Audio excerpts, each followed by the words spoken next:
এক দুৰ্ভাগ্যজনক বিষয় কাৰণ যি সময়ত বিজেপি চৰকাৰখনে থলুৱা যি অসমীয়া আছে এই থলুৱা অসমীয়াৰ কথা কয়, যি সময়ত থলুৱা মানুহে অসমত দবদবাই থকাৰ কথা কয়, যি সময়ত ঠিকা ঠুকুলিৰ কথা যাতে থলুৱা মানুহে পায় সেই কথা মুখ্যমন্ত্ৰী ডাঙৰীয়াই কয় আৰু সেইখিনি সময়তে যি অনা অসমীয়াৰ দবদবনি চলিছে নেকি বুলি আমাৰ মনত এটা প্ৰশ্ন জাগিছে। কাৰণ সেইকাৰণে প্ৰশ্ন জাগিছে কাৰণ আপোনালোকে দেখিব লাগিব অশোক সিংঘাল যিজন মন্ত্ৰী, যিজন খিলঞ্জীয়া মানুহ নহয় আৰু তেওঁৰ দবদবনিত আজি অখিলঞ্জীয়া মানুহে যদি কাম পাইছে, অসমীয়া মানুহে কাম পোৱা নাই, এয়া অতিকৈ কিন্তু দুৰ্ভাগ্যজনক বিষয়। কাৰণ অশোক সিংঘাল এজন মানে এই অসমৰ মানুহ নহয়, তেওঁ বহিৰাগত মানুহ। তেওঁৰ বহিৰাগত মানুহে আজি কিন্তু আমাৰ মানুহ কিন্তু গৈ ৰাজস্থানত, আমাৰ মানুহ গৈ বিহাৰত কেতিয়াও কিন্তু মন্ত্ৰী হ'ব নোৱাৰে। গতিকে এই ক্ষেত্ৰত কিন্তু অশোক সিংঘালক আমি সকীয়াই দিছোঁ।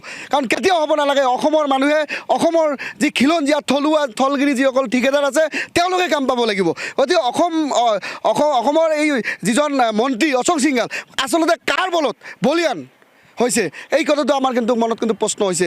আমি জানিব পৰা মতে যে অশোক কিবা বাজাজ নামৰ কোনোবা এজন ঠিকাদাৰ আছে, তেওঁৱে কিন্তু আজি অশোক সিংঘাল মন্ত্ৰীৰ যি কাম আছে সেই কামবোৰ ঠিকাদাৰগুলি কৰি থাকে। আচলতে কি কমিশ্যন ৰাজ চলাইছে নেকি বা অশোক সিংঘালে গোটেই অসমখনত কি কমিশ্যন ৰাজ চলাইছে নেকি?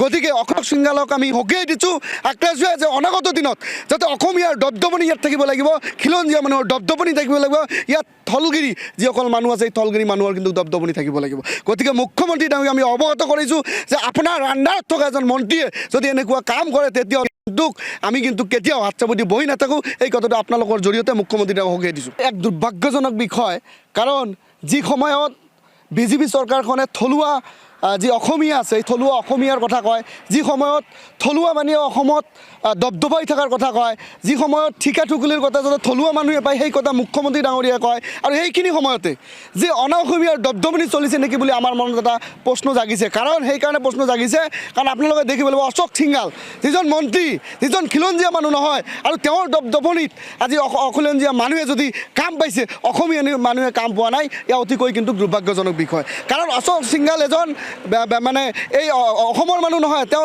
বহিৰাগত মানুহ। তেওঁৰ বহিৰাগত মানুহে আজি কিন্তু আমাৰ মানুহ কিন্তু গৈ ৰাজস্থানত, আমাৰ মানুহ গৈ বিহাৰত কেতিয়াও কিন্তু মন্ত্ৰী হ'ব নোৱাৰে। গতিকে এই ক্ষেত্ৰত কিন্তু অশোক সিংঘালক আমি সকীয়াই দিছোঁ।